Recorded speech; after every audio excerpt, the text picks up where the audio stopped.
Hello दोस्तों। Brain tumour एक dangerous बीमारी है, अक्सर जानलेवा होती है।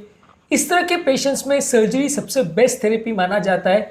अगर पेशेंट का सर्जरी फीजिबल हो तो ज़्यादातर इस तरह के पेशेंट की सर्जरी ही सबसे बेस्ट थेरेपी मानी जाती है। लेकिन कई केसेस में ऐसा होता है कि सर्जरी फीजिबल नहीं होती है या सर्जरी करना बड़ा मुश्किल होता है, कॉन्ट्रा इंडिकेटेड होता है।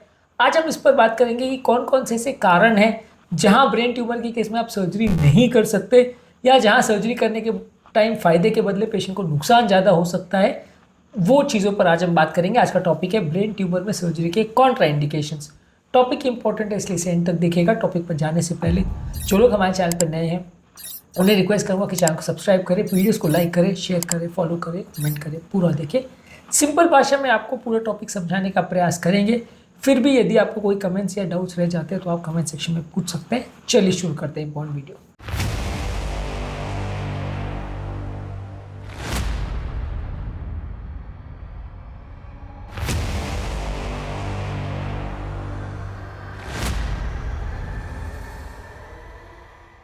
सबसे पहले, अगर कोई पेशेंट का ट्यूमर ऐसा है जो ऐसी लोकेशन में है जो बहुत ही क्रूशियल है, जहाँ पे आप ऑपरेट नहीं कर सकते, जैसे ब्रेन स्टेम जहाँ पे बहुत इंपॉर्टेंट स्ट्रक्चर्स होते हैं जो कि आपका हृदय की गति को, आपकी श्वास की गति को, सब चीज़ों को कंट्रोल करते हैं। ज़रा सा भी अगर गलती हो गई तो तुरंत पेशेंट की ऑन टेबल मृत्यु हो सकती है। वो एरिया में मान लीजिए ट्यूमर है तो आप उसको ऑपरेट नहीं कर सकते। बेसल गैंग्लिया है, थैलेमस है, कॉर्टेक्स का कुछ अगर वाइटल एरियाज है, वहाँ पे अगर ट्यूमर है जो ऐसे एरियाज को सप्लाई करता है जहाँ पे व्यक्ति का लैंग्वेज, उसका मोटर फंक्शन, उसका सेंसरी फंक्शन, ये सारी चीज़ें कंट्रोल होती है, तो ये सारे केसेस में आप सर्जरी नहीं कर पाओगे, क्योंकि सर्जरी करने के बाद ये एरिया को आप जब काट के निकालोगे तो पेशेंट के फंक्शंस कॉम्प्रोमाइज़ हो जाएंगे। इनफैक्ट उसकी हालत जो है उससे और बदतर भी हो सकती है। तो वैसे केस में अगर इन ऑपरेबल साइट पे या क्रिटिकल एरियाज जहाँ पे है वहाँ पे अगर आप पेशेंट का सर्जरी करने की कोशिश करोगे तो उतने अच्छे रिजल्ट नहीं मिलेंगे। अगला इंपॉर्टेंट कॉन्ट्राइंडिकेशन है, अगर कोई डीप सीटेड ट्यूमर है तो भी सर्जरी नहीं कर सकते। यानी कि ऐसा कोई सर्जरी जो कि बहुत ज़्यादा अंदर घुस के है, अगर ऊपर की सतह पर तो आप वो एक सतह को काट के निकाल सकते हो, लेकिन बहुत ज़्यादा एरिया के अगर अंदर है तो फिर आपके लिए बड़ा मुश्किल होगा, क्योंकि उतनी सतह को सेपरेट आउट करके फिर आप अंदर जाके उस ट्यूमर को निकालने का प्रयास करोगे तो वहाँ तक पहुँचने के प्रोसेस में आप बहुत सारी इंपॉर्टेंट चीज़ों को डैमेज कर दोगे, जिसमें पेशेंट को फ़ायदा के बदले उल्टा नुकसान हो सकता है। तो डीप सीटेड ट्यूमर्स में भी आप सर्जरी यूजली नहीं करते हो। इसके अलावा ट्यूमर अगर बहुत ज़्यादा फैल चुका है, बहुत सारी सतह को इन्वॉल्व कर चुका है, बहुत सारे ब्रेन के एरियाज में ऑलरेडी ट्यूमर फैल चुका है, तो वैसे केस में आपको पता है कि अगर आप ट्यूमर निकाल भी दोगे तो भी पेशेंट कोमा से बाहर नहीं निकल पाएगा, क्योंकि वो अनकॉन्शियस हो जाएगा। ब्रेन का मान लीजिए 20-30% एरिया या उससे ज़्यादा एरिया ट्यूमर ने ऑलरेडी ऑक्यूपाई कर लिया है, तो आप उतना एरिया अगर काट के निकाल दोगे तो ब्रेन में कुछ खास बचेगा ही नहीं, तो आदमी अनकॉन्शियस ही रहेगा। तो वैसे केस में सर्जरी करने का ज़्यादा मतलब नहीं है जब ट्यूमर ऑलरेडी बहुत ज़्यादा फैल चुका है तो।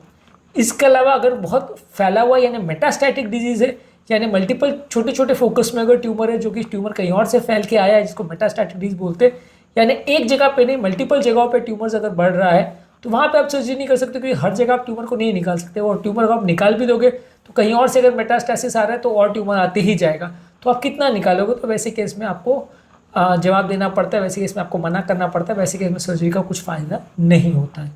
इसके अलावा यदि किसी व्यक्ति को एंड स्टेज डिजीज है कि पेशेंट ऑलरेडी अगर कोमा में जा चुका है, ऑलरेडी न्यूरोलॉजिकल डेफिसिट हो चुके, ऑलरेडी पेशेंट का परफॉर्मेंस स्टेटस बहुत खराब है, ऑलरेडी पेशेंट कुछ समझ नहीं पा रहा, समझा नहीं पा रहा, उसकी लाइफ एक्सपेक्टेंसी बहुत कम है, यानी वो बहुत कम दिन ही जीने वाला है सर्जरी करने के बावजूद भी, तो वैसे पेशेंट में आपको सर्जरी करने का कोई मतलब नहीं, क्योंकि आपको पता है कि वैसे केस में सर्जरी करके भी अगर पेशेंट कुछ दिन ही जिएगा और नहीं करने से भी कुछ दिन जिएगा तो कोई मतलब नहीं है। सर्जरी के बाद अगर पेशेंट के सर्वाइवल के चांसेस अच्छे हैं और यदि आपको एटलीस्ट ये उम्मीद हो कि सर्जरी के बाद पेशेंट कुछ साल जी लेगा या एटलीस्ट साल 2 साल भी उसकी ज़िंदगी ठीक ठाक निकल जाएगी, वो चलना फिरना सब प्रॉपर काम कर पाएगा, तो सर्जरी करने का मतलब है। अगर आपको पहले से पता है कि पेशेंट का सर्जरी करने के बाद वो महीना 2 महीने मर जाएगा या सर्जरी करने के बाद वो ज़िंदगी भर कोमा में रहेगा या बिस्तर से उठ भी नहीं पाएगा, तो वैसे केस में सर्जरी करने का ज़्यादा मतलब नहीं है। वैसे केस में आप यूजली सर्जरी को मना करना पड़ता है। इसके अलावा अगर किसी व्यक्ति को कुछ कोमॉर्बिड कंडीशंस ऐसी है, जैसे सीवियर हार्ट फेलियर है, सीवियर लंग्स डिजीज है, सीवियर कोएगुलोपैथी है, किडनी का डिजीज है, अगर ऐसी कोई कंडीशंस है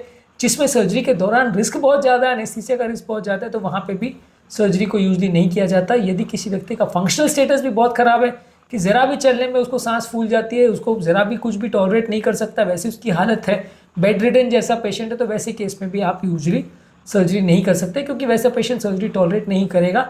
और भले ट्यूमर छोटा भी हो या ऑपरेबल भी हो, दूसरे फैक्टर्स की वजह से सर्जरी के दौरान पेशेंट की हालत बिगड़ जाएगी। इसके अलावा पेशेंट प्रेफरेंस एक इंपॉर्टेंट फैक्टर है। कई बार पेशेंट सर्जरी प्रेफर नहीं करते हैं। जब उनको रिस्क समझाया जाता है तो पेशेंट कई बार कॉस्ट की वजह से या दूसरे सोशल फैक्टर्स की वजह से खुद ही मना कर देते हैं। तो पेशेंट को एक इन्फॉर्म डिसीजन देना ज़रूरी है कि ट्यूमर की सर्जरी है, इसमें क्या फ़ायदे हैं क्या नुकसान है। पेशेंट फिर डिसाइड करता है कि उसको सर्जरी करानी है कि नहीं। यदि वो प्रेफर करता है कि रिस्क लेके सर्जरी करानी है तो आप कर सकते हैं, नहीं करता है तो नहीं कर सकते। इसके अलावा लास्ट मोस्ट इंपॉर्टेंट चीज़ है कि सर्जिकल एक्सपर्टीज़ होनी चाहिए। अगर किसी एरिया में प्रॉपर सर्जिकल एक्सपर्टीज़ हो जहाँ पे सर्जन कॉन्फिडेंट हो कि वो सर्जन को बहुत अच्छे से निकाल सकता है ट्यूमर को, और अच्छी टीम अवेलेबल हो जो पोस्ट प्रोसीजर केयर पेशेंट को प्रॉपर दे पाए, यदि ये सारी फैसिलिटीज़ अवेलेबल है तो ही सर्जरी करना चाहिए। यदि आप किसी ऐसे सेंटर पे हो जहाँ कोई प्रॉपर न्यूरो सर्जन अवेलेबल नहीं है, प्रॉपर टीम नहीं है, प्रॉपर फैसिलिटी नहीं है, तो वहाँ पे एक्सपर्टीज़ के प्रेजेंस में सर्जरी करनी चाहिए। जहाँ एक्सपर्टीज़ नहीं हो वहाँ नहीं करनी चाहिए, नहीं तो आप केस उल्टा बिगाड़ दोगे और पेशेंट की हालत ठीक होने के बदले उल्टा और बिगड़ जाएगी। तो अगर सर्जिकल एक्सपर्टीज़ अच्छी है तो ही सर्जरी करना चाहिए, नहीं तो नहीं। आज के टॉपिक में हमने बात करी कि यदि किसी व्यक्ति को ब्रेन ट्यूमर है तो कौन कौन सी ऐसी हालात है जहाँ सर्जरी नहीं करनी चाहिए या मना होना चाहिए, कौन कौन से ब्रेन ट्यूमर के केस में सर्जरी कर सकते हैं, ब्रेन ट्यूमर के कितने टाइप्स होते हैं और ब्रेन ट्यूमर के क्या सिम्टम्स होते हैं। इस पर ऑलरेडी मैं सेपरेट वीडियोस किए हैं जो आप हमारे चैनल पर देख सकते हैं। टॉपिक एंड करने से पहले जो लोग हमारे चैनल पर नए हैं उन्हें रिक्वेस्ट करूँगा चैनल को सब्सक्राइब करें, वीडियोज़ को लाइक करें, शेयर करें, फॉलो करें, कमेंट करें, पूरा देखें।